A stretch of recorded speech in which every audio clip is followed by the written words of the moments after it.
اعوذ باللہ من الشیطان الرجیم بسم اللہ الرحمن الرحیم۔ ابن جوزی رحمۃ اللہ علیہ فرماتے ہیں کہ ایک حدیث میں آیا ہے کہ بنی اسرائیل میں عجیب و غریب واقعات پیش آئے ہیں، ان کے واقعات بیان کیا کرو جن سے کوئی نہ کوئی عبرت حاصل ہوگی۔ دیکھو میں تمہیں دو بوڑھی عورتوں کا واقعہ سناتا ہوں۔ بنی اسرائیل میں ایک شخص اپنی بیوی کو بہت محبوب رکھتا تھا۔ اس کی والدہ نہایت نیک بخت بوڑھی عورت تھی۔ ادھر اس کی بیوی کی والدہ بھی بوڑھی ہو چکی تھی مگر تھی بڑی چنچل۔ اتفاق سے ان دونوں میاں بیوی کی مائیں دونوں بوڑھی عورتیں نابینا تھیں۔ اس کی بیوی کی ماں اپنی عادت کے مطابق اپنی بیٹی یعنی اس شخص کی بیوی کو بہکاتی اور اکساتی رہتی تھی، جس سے آئے دن ساس بہو میں سخت جھگڑا رہتا تھا۔ آخر یہ شخص تنگ آ کر اپنی ضعیف و ناتواں والدہ کو ہمراہ لے کر نکل کھڑا ہوا اور ایک لک و دک بے آب ہو گیا جنگل میں اس کو چھوڑ آیا، جس سے اس کا مقصد یہ تھا کہ وہ بے آب و دانہ یہاں پڑی رہ کر مر جائے گی اور اس کے درندے پھاڑ ڈالیں گے۔ چنانچہ جب وہ شخص اپنی اس صابرہ اور ضعیف ماں کو اس قسم پرسی کی حالت میں چھوڑ کر چلا اور اس کو جنگل کے درندوں نے آ گھیرا، تو اللہ کی جانب سے ایک فرشتے نے اس کے پاس آ کر دریافت کیا، یہ جو آوازیں آ رہی ہیں کیسی ہیں؟ ضعیفہ نے کہا بہت اچھی آوازیں ہیں، اونٹ گائے بکریاں بول رہی ہیں۔ یہ سن کر فرشتے نے کہا بہتر ہے انشاءاللہ ایسا ہی ہوگا۔ یہ کہہ کر وہ فرشتہ تو چلا گیا۔ اب صبح ہوئی تو کیا دیکھتے ہیں کہ تمام جنگل اونٹ گائے بکریوں سے بھرا ہوا ہے۔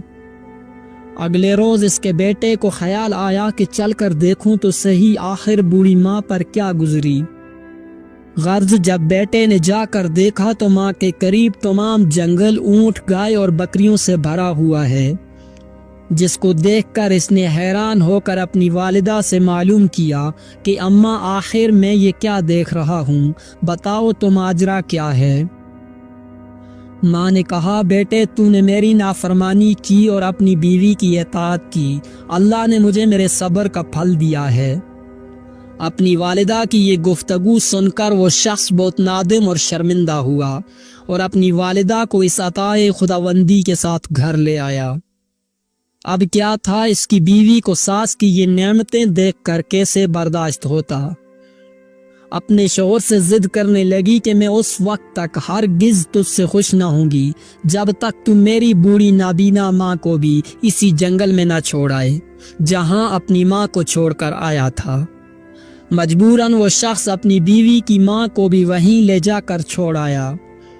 اب جب شام ہوئی اور اس بڑھیا کو درندوں نے آ کر گھیر لیا تو پھر خدا کے حکم سے اسی فرشتے نے آ کر اس بوڑھی عورت سے معلوم کیا کہ یہ کیسی آوازیں ہیں جو تو سن رہی ہے۔